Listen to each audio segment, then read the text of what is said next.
Los sistemas de justicia juvenil en el mundo han transitado por tres grandes etapas. En un primer momento se observó un carácter penal indiferenciado del sistema de justicia penal ordinario.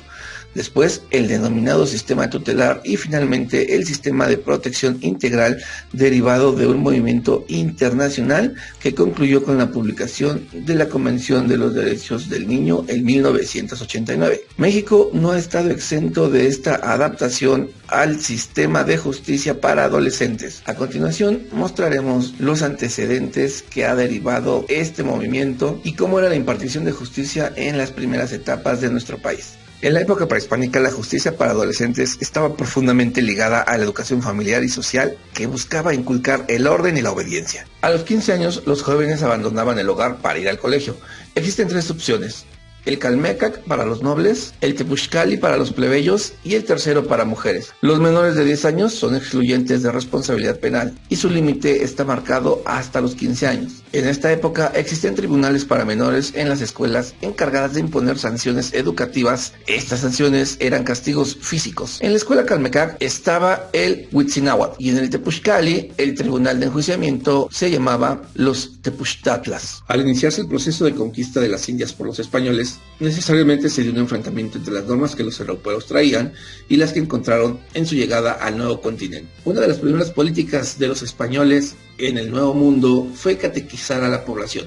Es ahí donde entran los frailes, que inspirados por las reglas del más antiguo tribunal para menores llamado Padre de Huérfanos, y que fue instituido en la ciudad de Valencia, España, por Pedro I de Aragón, en el derecho vigente español de aquella época, señalaban la responsabilidad penal para los menores de 10 años y medio y una semi-imputabilidad a los mayores de 10 y medio años. En ningún caso se aplicaba la pena de muerte al menor de 17 años. La inimputabilidad se conserva en 10 años y medio para la mayoría de los delitos: calumnia, injurio, hurto, lesiones, homicidios, porque el sujeto no sabe ni entiende el error que hace.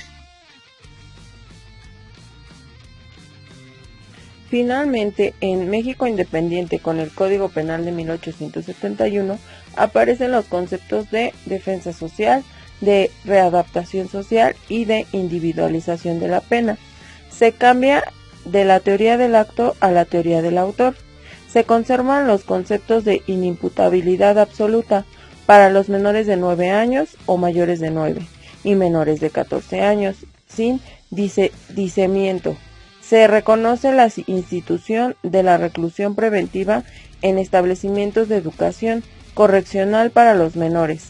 Aparece la necesidad de dar tratamiento a los menores sordomudos.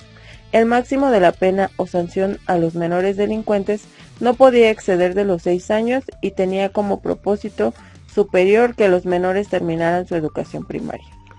Modelo tutelar.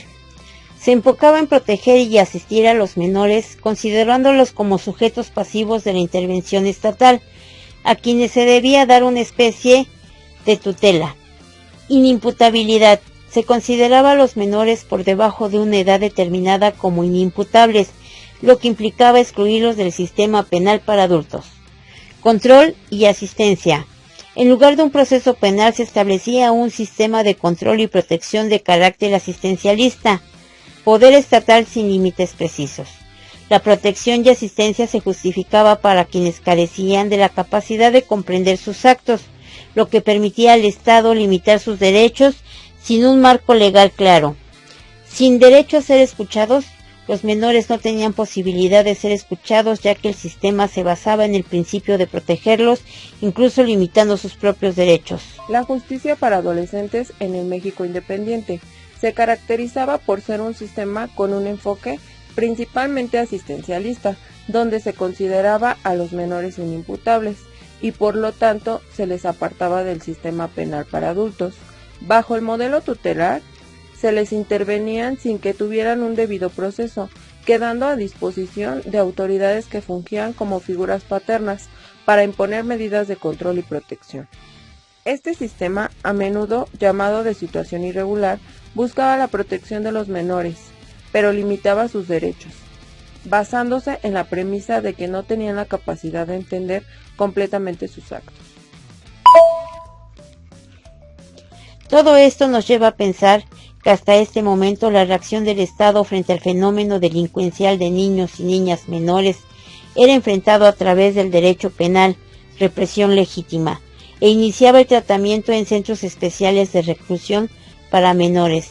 Pero en todo caso, en una y otra situación, el Estado reconocía que los menores podían actualizar con su conducta tipos penales y al hacerlo eran merecedores de sanción.